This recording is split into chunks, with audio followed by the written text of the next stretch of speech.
Good morning, good afternoon. Hello to everybody, wherever you are. Welcome to our, hopefully, for the time being, the last virtual global AppSec due to the COVID pandemic. I'm looking forward to the next in-person one at the end of the year in San Francisco, but now we go on the virtual one, and welcome to you all. I cannot say how much enough how much I'm thrilled and happy to announce the first opening keynote speaker, Lisa Forte, I think. It's a cybersecurity expert, and who doesn't know her? She started her career in securing or trying to secure, stop pirates from attacking ships in the coast of Somalia. She has been in the UK counterterrorism intelligence before moving into the UK cybercrime unit. She founded her own company, Red Goat Cybersecurity, in 2017. Lisa is a professional speaker, trainer, entrepreneur, a documentary personality, and vlogger. I think I could go on for taking all the hour of the speech for announcing her. She has she's an expert in risk management, insider threats, and social engineering. She has founded a Cyber for Good movement called Cyber Volunteers 19.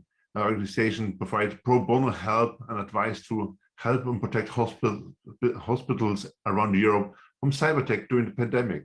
She also founded Respect and Security, and I think that's on our heart for everybody, a volunteering organization helping to stamp out the hate and harassment in our industry. So I think that's a big thing what she is doing as well. With no further ado, welcome to this conference, and here you go, Lisa Forte. The stage is yours. Thank you very much. I'll just share my screen.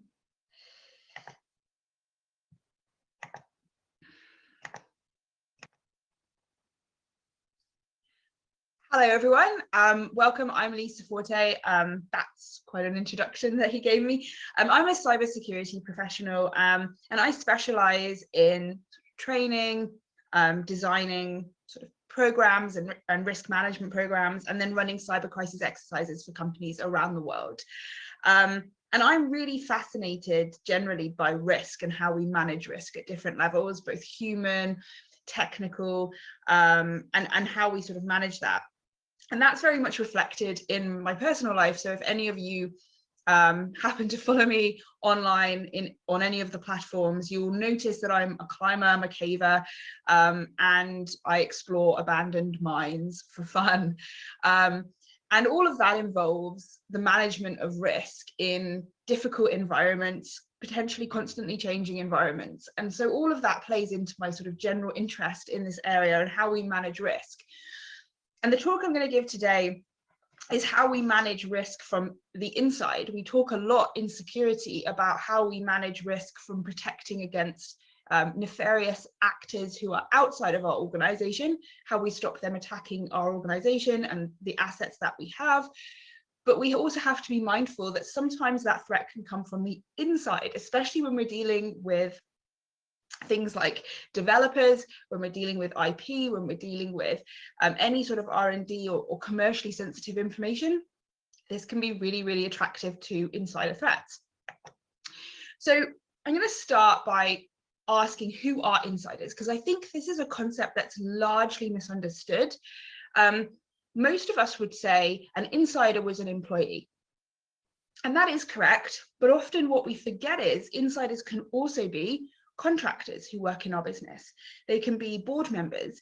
They could be suppliers who maybe have a lot of access into the company and into the business. They could be interns or volunteers as well who work, again, inside the business. An insider is just somebody who has been given authorized access to the things that the company does. That's all it is. And they can actually pose a really substantial risk to the business, potentially, because they have not only been given the access legitimately to, for example, source code for something, or intellectual property, or a chemical formula for a drug, or whatever it is the business does. Not only have they been given legitimate access to some of those assets, which in itself delivers a bit of risk, they've also got the knowledge of the business. They've often got a knowledge of how the business works, what security is in place, who's responsible for delivering that security or enforcing that security. There's been loads of cases of fraud, for instance, inside large organizations where they know how the audits are done, so they know how to avoid being detected by those audits. So they can pose a really, really big challenge, both from the perspective that you've got the access that, to be honest, a lot of attackers would dream of having. And then you combine that with the knowledge potentially to avoid or obfuscate what you're doing and avoid detection. And those two things combined make it a very difficult threat to manage and to sort of mitigate, I suppose. Now, another thing that always comes my way when I talk about insider threats is people say to me, what is an insider threat? Who are they? What do they look like? Are they men? Are they women? How old are they? What's the sort of profile? And if you look at the data from US CERT, there is no one single demographic profile of an insider threat. We have seen every possible gender, age, race, religion, everything becoming insider threats. So there's no sort of one profile of person. It's not more likely to be an older person or a younger person. It very much depends on job role. And I'll come on to that in a moment when I talk about the different types of attacks that we see from insiders. So the first thing I want to tackle is the difference between an unintentional insider and an intentional insider. And from an unintentional perspective, we're talking about people who maybe make a mistake, who click on that link in a phishing email, or who are maybe negligent in something that they do, or they send something to the wrong person, or they're reckless in what they do. In all of those situations, they don't intend to cause harm to the organization. They don't intend to steal something. They don't intend to commit fraud. It's an accident, a mistake. I actually don't like calling people insiders who have made mistakes, insider threats, because I sort of feel that it puts a really horrible sort of title on someone who's essentially made a mistake, which is something we all do on an almost daily basis, or something I do on an almost daily basis anyway. However, these people are unintentional.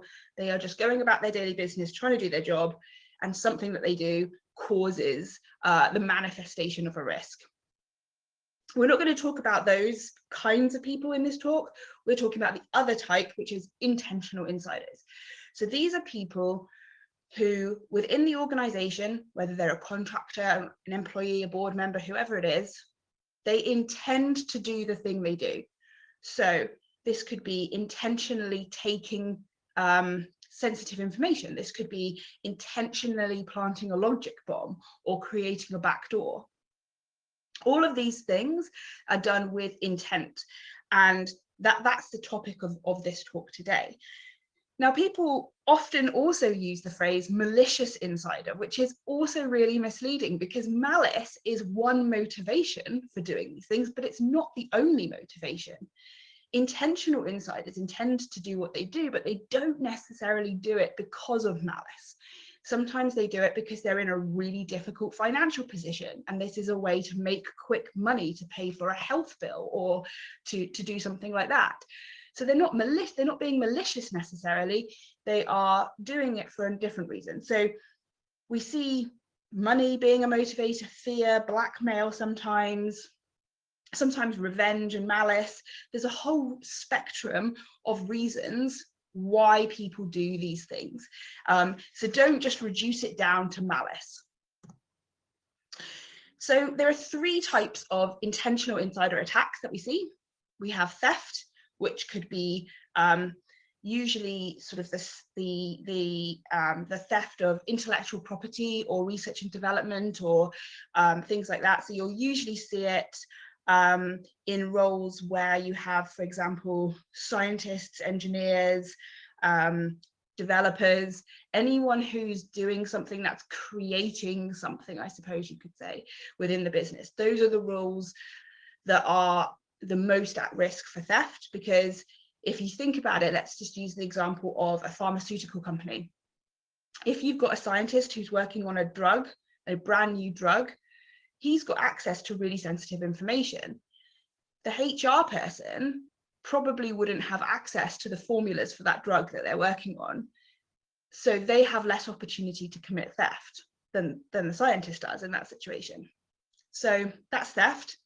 We also have sabotage. This is usually committed by techies, unfortunately, by our kind of group of individuals.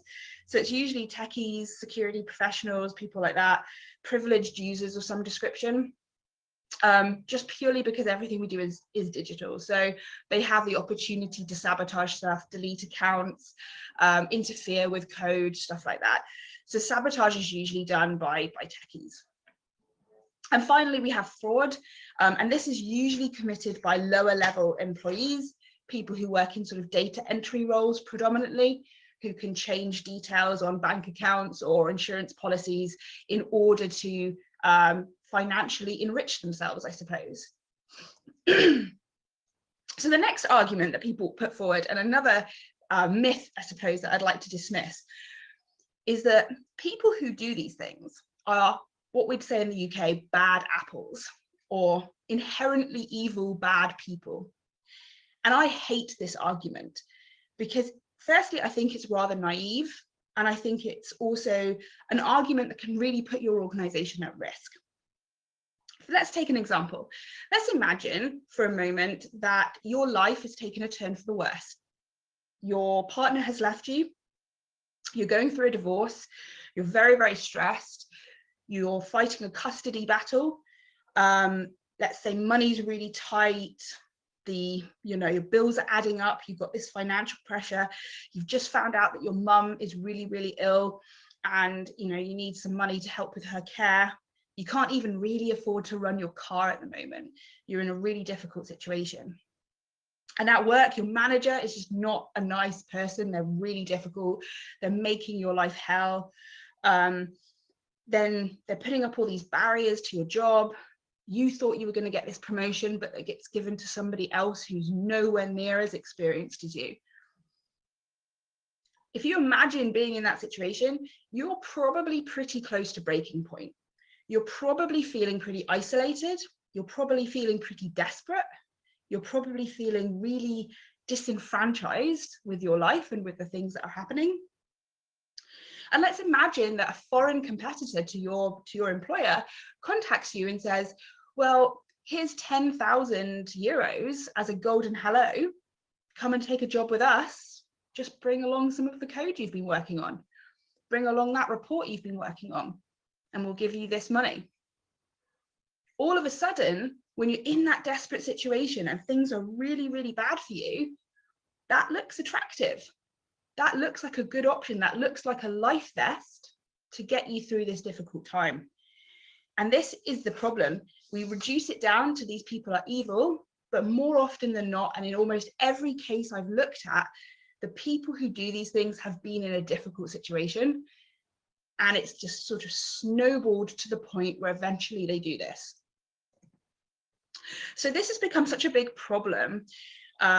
People being contacted online, usually on LinkedIn, but not just on LinkedIn, and encouraged to give information over about what they're working on or share things they shouldn't share. And it's become such a big problem that in the UK, MI5, one of our intelligence agencies, worked with the Centre for Protection of National Infrastructure to develop an app, which you can download from the App Store, which is all about educating people how to spot suspicious profiles online, how to make sure you're not handing over confidential information.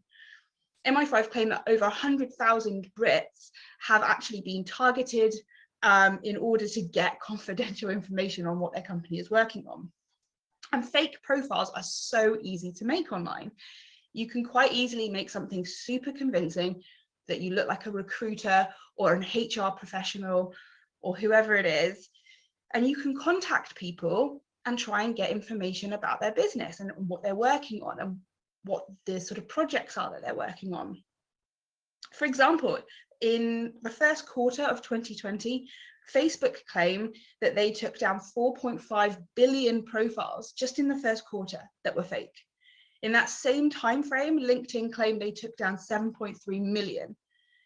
Twitter estimate that between 5 to 15% of all of their accounts are fake. So this is a really big problem. And this is a problem that as a society, we're going to have to really look at tackling, because some of these attacks can be really convincing. And I'm going to tell you an example of how some of these things could manifest. So this gentleman, we'll call him Rob, is a scientist, let's say.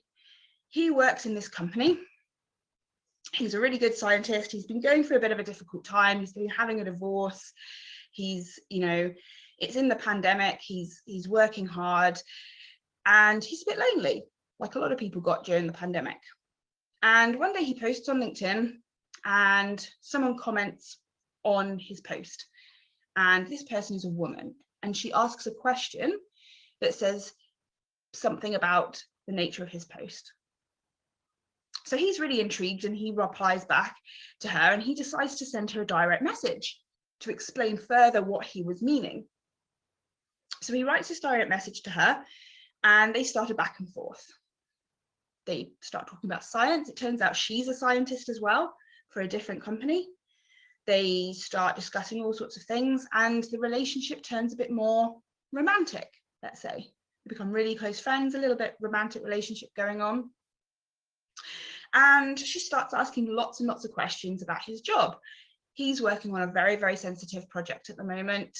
He works for a big company in a lab, and she's asking lots of questions about what he does. And he's really flattered. So he's sending her lots of information. He's telling her lots of stuff that he's working on. She wants to see what he's doing and wants to discuss the science behind some of those things. And obviously he's really flattered by this whole process. So the relationship progresses, and as COVID was locked down, she's saying to him regularly, you know, oh, I've taken up dancing and I'm getting really good at it and I want to post some videos and create a YouTube channel. Would you mind reviewing some of my dancing videos? So he's pretty flattered. She's a beautiful woman, a beautiful Bulgarian scientist. Oops, sorry. And he says, okay, yeah, sure. So she sends him some videos and he watches them, and you know, he sort of replies with the expected responses that you'd have thought he would. And then one day he's at work in the office and she says to him, oh, you know, I'm about to upload this new video. Would you mind if you just quickly reviewed it? Yeah, sure, send it to me. So she sends it to him. It arrives on his phone. He tries to click on it. It doesn't open. Sends a response saying, tried to open it on my phone, won't open. She says, oh, no, that's because it won't open on a phone. It just doesn't like the operating system. You have to open it on a Windows device. Okay, so knowing that he shouldn't do this, he forwards the email from his personal email to his work account. He goes into the open plan office, goes into the email, opens the email, clicks on the video. Still doesn't play. Replies to her again and says, look, it's still not playing. I don't know why it's broken, but it's broken. I'm sorry. So she replies, oh yeah, I had that problem too. It turns out that on the newer laptops, on the newer Windows devices, it just won't play. I don't suppose you have like a really old device, a really old laptop, a really old computer of some description that's running some sort of really old programs. I think some of the new software interferes with the video. So he thinks, okay, there's only one place in this organization where we have really old devices, and that's in the lab. So they're running really old software for reasons that they need to run that software. So into the lab he goes, and he's got the file that he's downloaded onto a USB stick. Goes into the lab, plugs it into one of the lab computers, which he knows he shouldn't do, goes to open the video. Still doesn't open. So at this point, he's getting frustrated and he said, look, I'm really sorry. You know, I've tried to open it. I've done it in the lab where we're running sort of really old Windows software and it's still not opening. I'm sure it'll be great. Just post it on YouTube. I'll watch it later. And it turned out that the video was a little bit less MP4 and a little bit more malware. And thankfully, the company discovered this and no damage was done. But this person had managed to convince him to break security rule after security rule after security rule. And he intentionally, knowingly, did all of those things because he met this person and he thought he was reviewing a video that she was wanting to post online.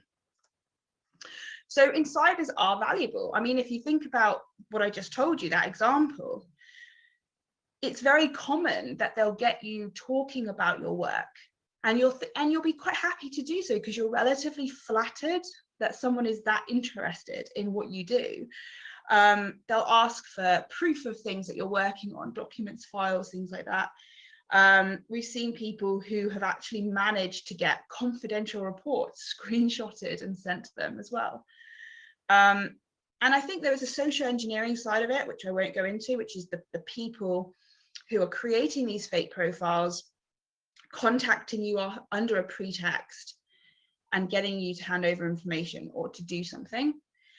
But you have to also see that from the insider perspective, these insiders are breaking security rules, passing information they shouldn't, being sort of, I guess, lured into the promise of financial enrichment or whatever it is. So insiders are incredibly valuable. Now, in security, we love a kill chain. Kill chains for everything, every type of attack. Let's map it out like this.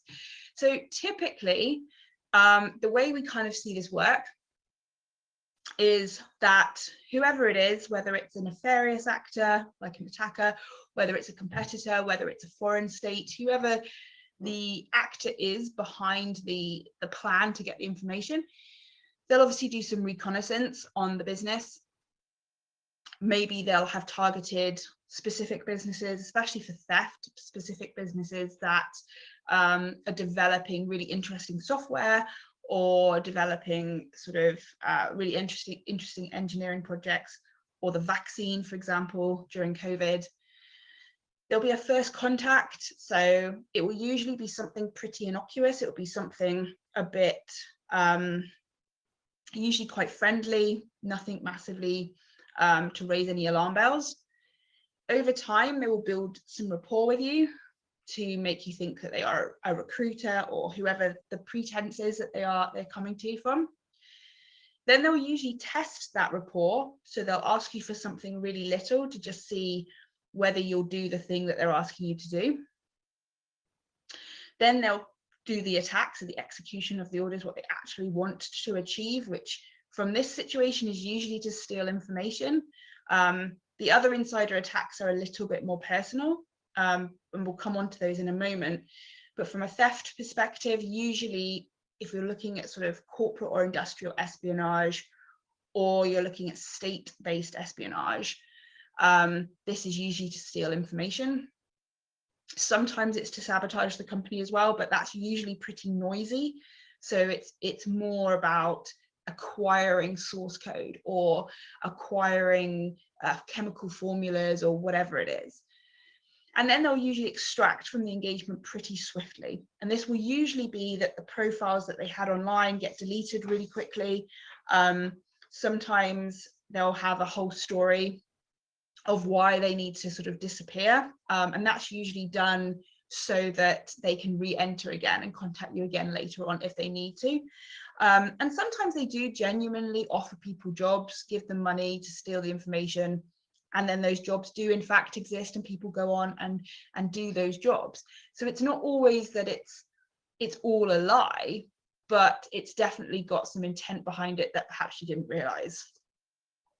So some of the things that we see as like the approaches or the reasons why people might approach you, especially for theft, specifically to get you to take something from your company that you shouldn't take and give it to somebody who shouldn't have it for whatever reason.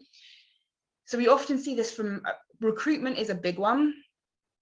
In fact, in the MI5 campaign, they talk a lot about recruiters, people claiming to be recruitment consultants or HR people in a company who are recruiting you. I have actually had some conference invites where people have invited me to speak at events. And let's just say that some of the invites have been incredibly suspicious. I've had a few friends who've also had this happen to them, where they've wanted information on things that you just suddenly think, this is a bit weird. I'm not sure this is a real conference at all. We've also seen it from romance and friendship, like in the example I gave, that woman starting a romantic relationship. Also, friendship as well can also work.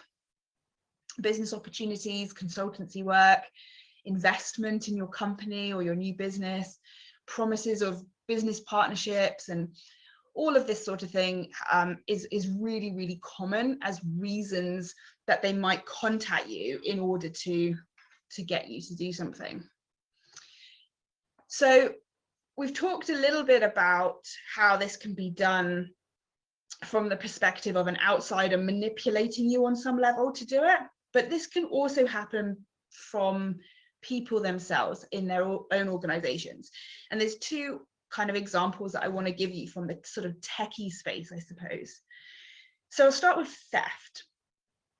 So in this case, the person in question was an engineer. They worked at a sort of visual simulation software company, and they resigned.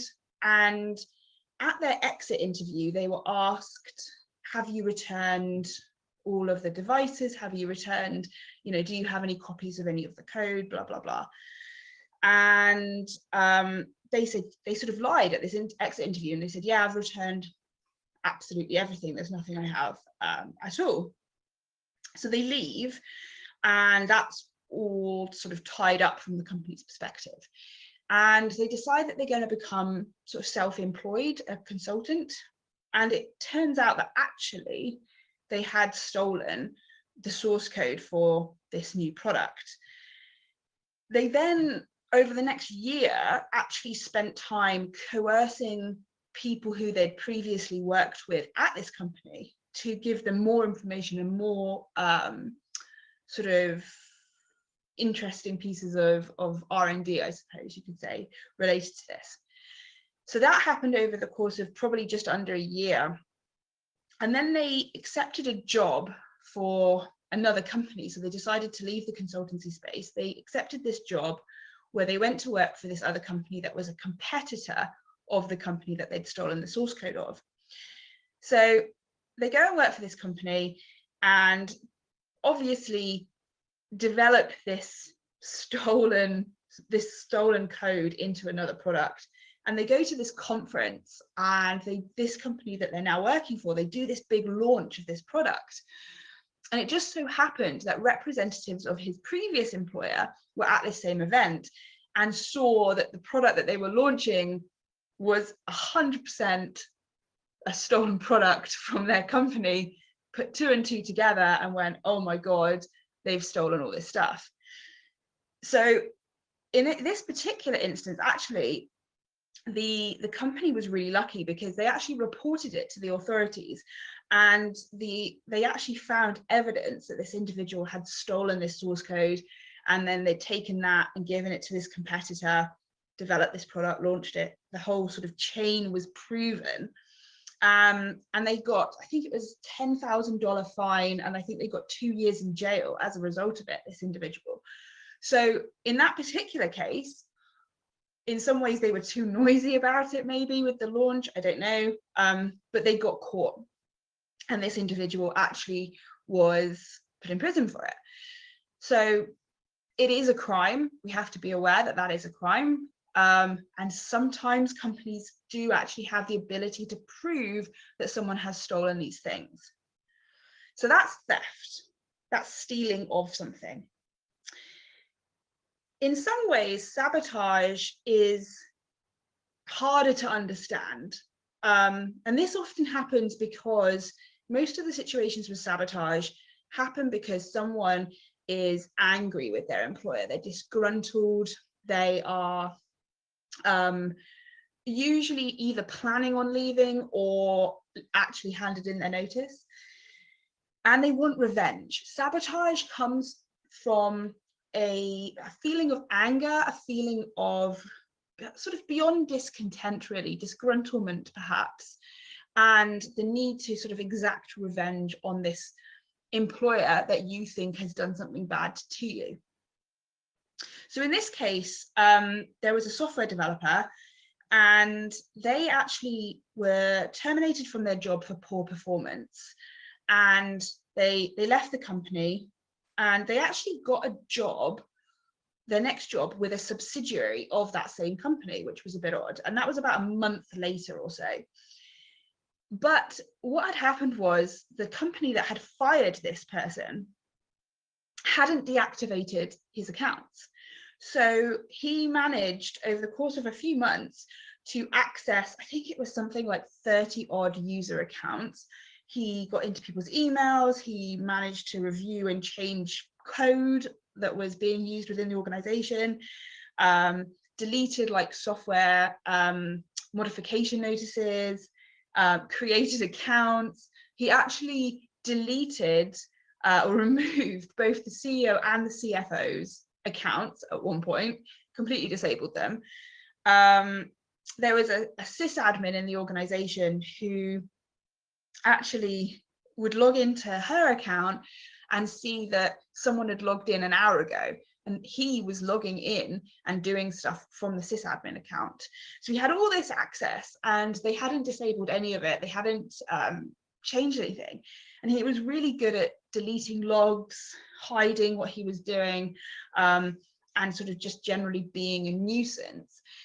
And it wasn't until they actually changed some employees around within the company that they did a review of all the accounts, and this was a long time afterwards, that they realized what was happening. And this gentleman was sort of having, I suppose in English law terms, going off on a frolic of his own and sort of doing all these sorts of things.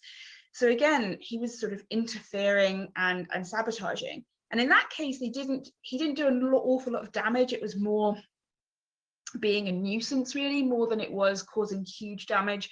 But we have seen in sabotage cases people planting logic bombs. We have seen people creating backdoors. We have seen people creating accounts and then selling them on the dark web, or defacing the company website has happened a lot.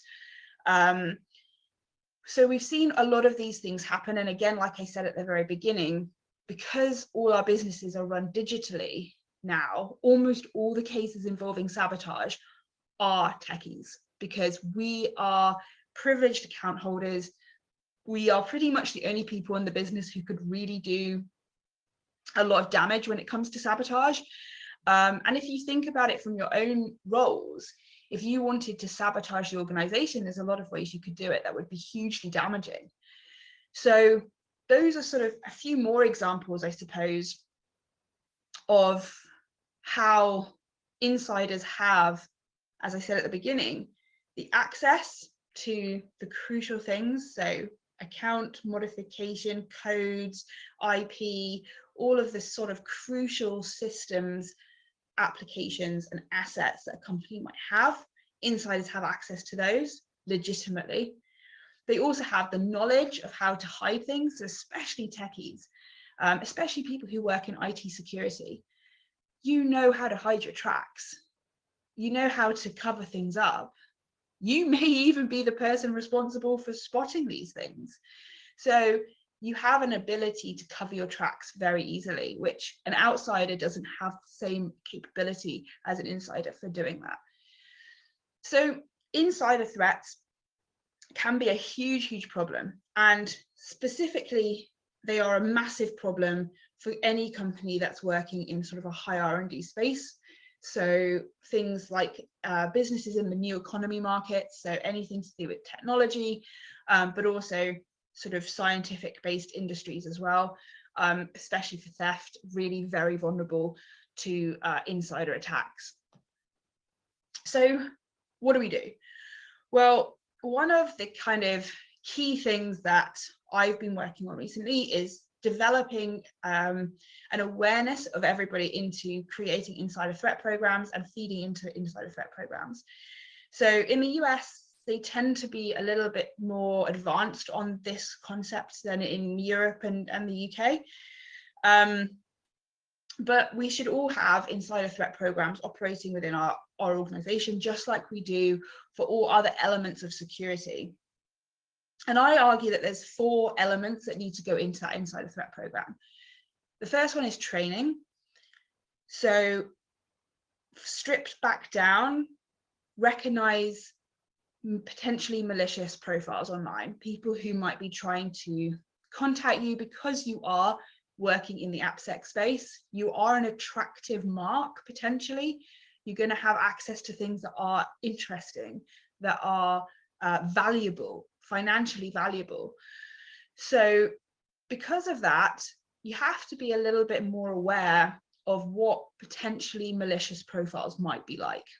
So if you have an opportunity, go and download the CPNI app. It's on the App Store, free to download, was created by MI5 and CPNI.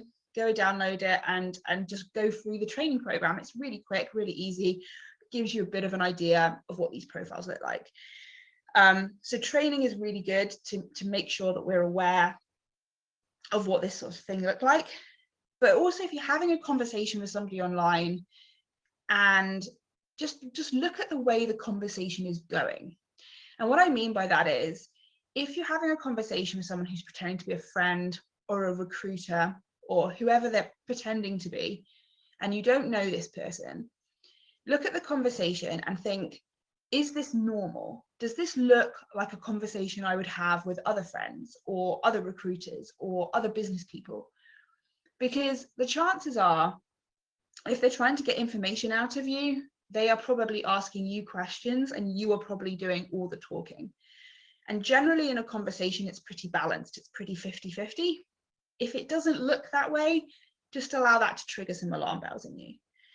And then think about how you would report these things if they happened, or, you know, if you spot somebody within your organization who you think might be doing something they ought not to be doing, how do you report that? So that's training. Support.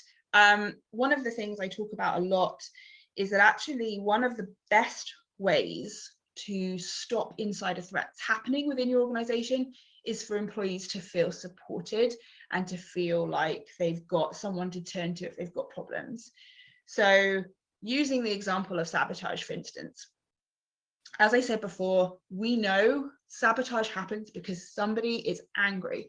They are taking revenge out against their company. So if you have a situation where you can detect that this person is really unhappy in their role, that maybe they're going through financial troubles, maybe they're having a hard time personally, maybe they're having mental health problems, gambling issues, or whatever it is that's happening to them that's affecting their life, you can put in place, as organizations, can put in place employee assistance programs to help them, to stop them from getting to the point where they are angry or in financial trouble and thinking about potentially taking something and selling it to somebody else. We have the ability to provide support for our staff and employees to the degree that actually they're not vulnerable to being manipulated. They're not vulnerable to being approached and offered money, because we are there to help them and support them if they need it. And that is a real key point. If you're going to have an insider threat program that works, it has to be based off of that. We also need ability for people to report stuff. So we need to have an ability to whistleblow. I mean, on my website, red-goat.com, there is a white paper, research paper that I did a few years ago, free to download. Go and have a look at it. It talks about how reluctant we are to report people who are doing something. And in this piece of research, we gave all of the participants a set of scenarios of things that they saw somebody in their organization doing. And some of these things were outrageously bad. And it turned out that, in fact, the only people they were happy to go and report and say, this person's doing something dodgy, this person's doing something bad, the only category of people they were happy to do that for were contractors. Nobody else. Colleagues, they didn't want to report. If their boss was doing something bad, they didn't want to report that either.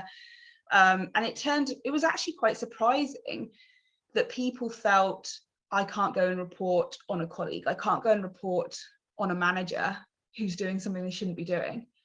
So you have to think about that as well. How can we encourage people within our companies to say, oh, I don't think something's right with this person.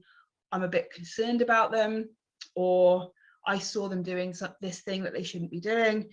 And how can we do that in a supportive way that doesn't penalize people, but also doesn't create this culture of, oh, well, you went and told on me, so now I'm going to sort of, sort of impede your progress within the organization. So reporting is another really important thing. And then finally, monitoring. So we do need some monitoring on some of the key job roles within our organization. So as I said before, going back to those 3 attacks, theft, going to be people who are developing software, developing scientists maybe who are developing chemicals or drugs or things like that, engineers who are working on projects. The people who are going to steal stuff are going to have access to the stealable information, right? So we could monitor that group of people. Sabotage, we know, almost completely committed by security professionals, techies, developers. So some monitoring on that group of individuals. Fraud, which was the final attack, we know, low-level data entry roles. So we can put some monitoring on that group of people. We don't need to monitor the entire organization aggressively. That's not necessarily appropriate. In fact, as most of us are in Europe, in the EU, the European courts have been really, really clear that any monitoring you do on your staff has to be proportionate and has to be necessary and has to be restrictive. I had a company the other week who was talking to me about an insider threat program they were trying to put in place, and they were talking about their monitoring, and they said to me, is it okay if we can just turn on the webcams of the laptops, the personal laptops of our staff? And I thought, no, you can't do that. That is not restrictive. That's not okay. So we do need some monitoring, but we have to make sure that that monitoring is reasonable. It's as small as possible.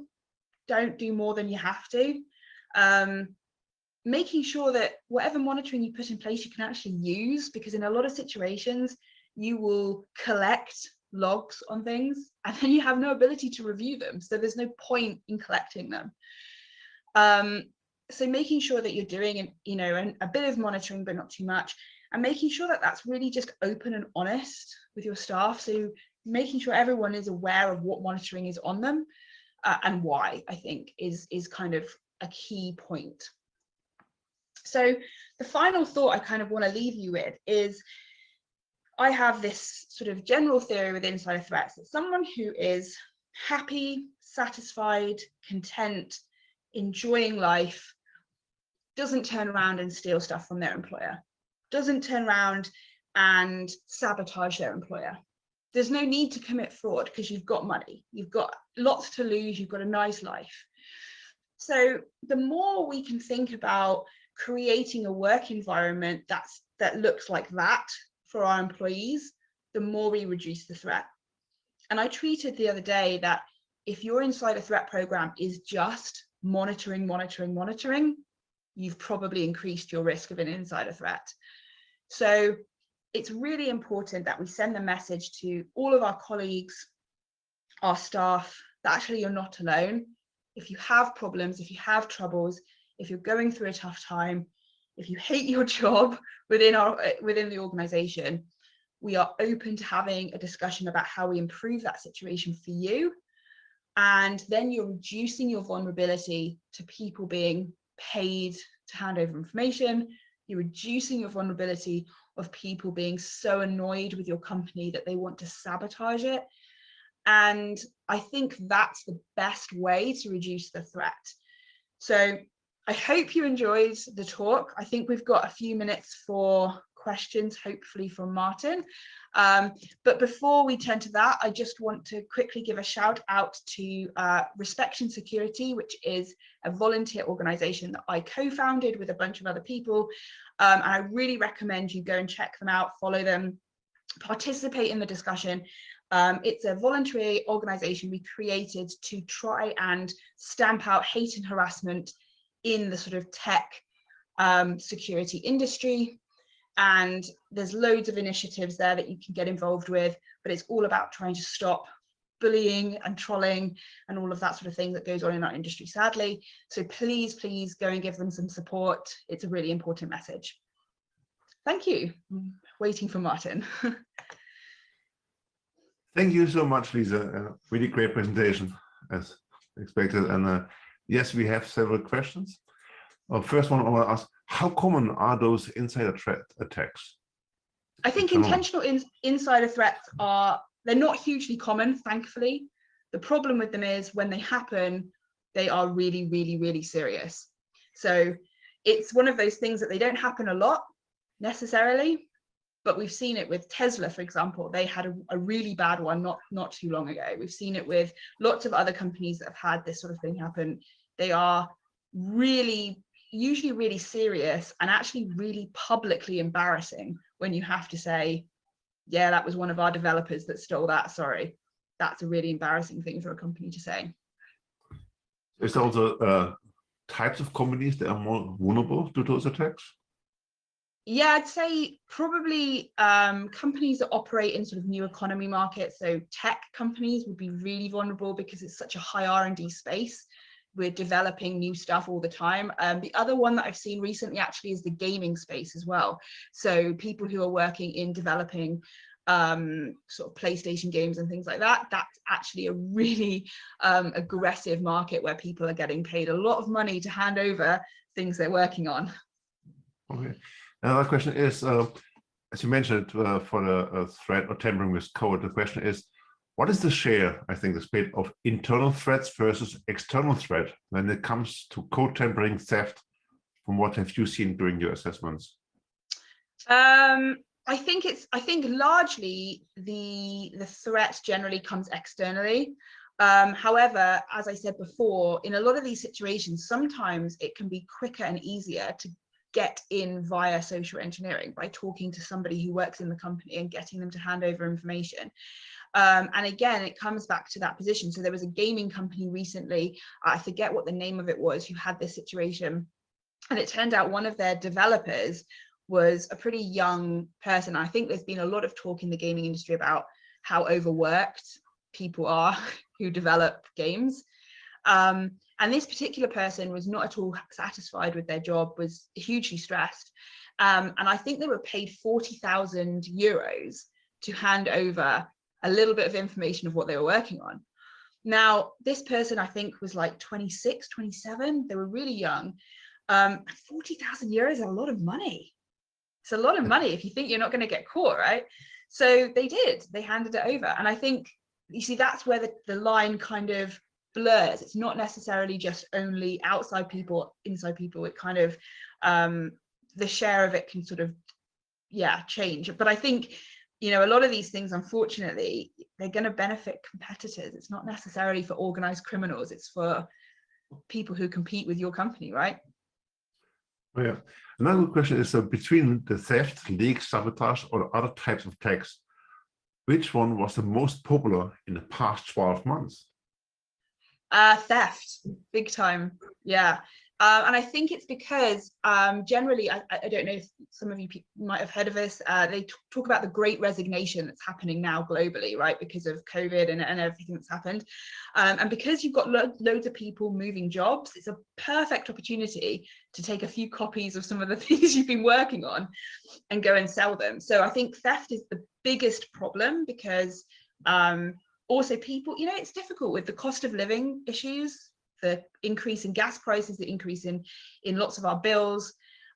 People are struggling for money as well. So if someone comes up and offers you 40,000 euros, starts to look a bit more attractive, doesn't it? The next second part of the same question is, what are some of the forecasts for the next 12 to 24 months? Some of the forecasts, that's interesting. So I think one of the big problems we're going to have is this hybrid working. I think hybrid working is great for a number of reasons. Like I work in a hybrid working environment. My company employs hybrid working.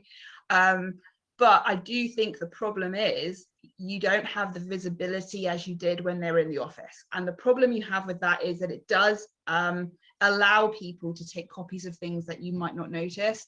I had a company the other day who was an investment bank, and they had people working from home, and they said there's no way they'd be able to steal any of these documents and send them out. And I said to them, but they're working from home, so of course they can. And they said, no, it's fine, they can't, we monitor all of it, they wouldn't be able to do it. And I said, well, I can do it by doing this. Take a photo on my phone, done. And then they thought, oh yeah, they could do that, couldn't they? That would work and we wouldn't notice that. So I think that's one problem that we are going to see, that hybrid working does give more opportunity to people being able to do things that they probably might not want to do in an office environment. So I think we will see more theft.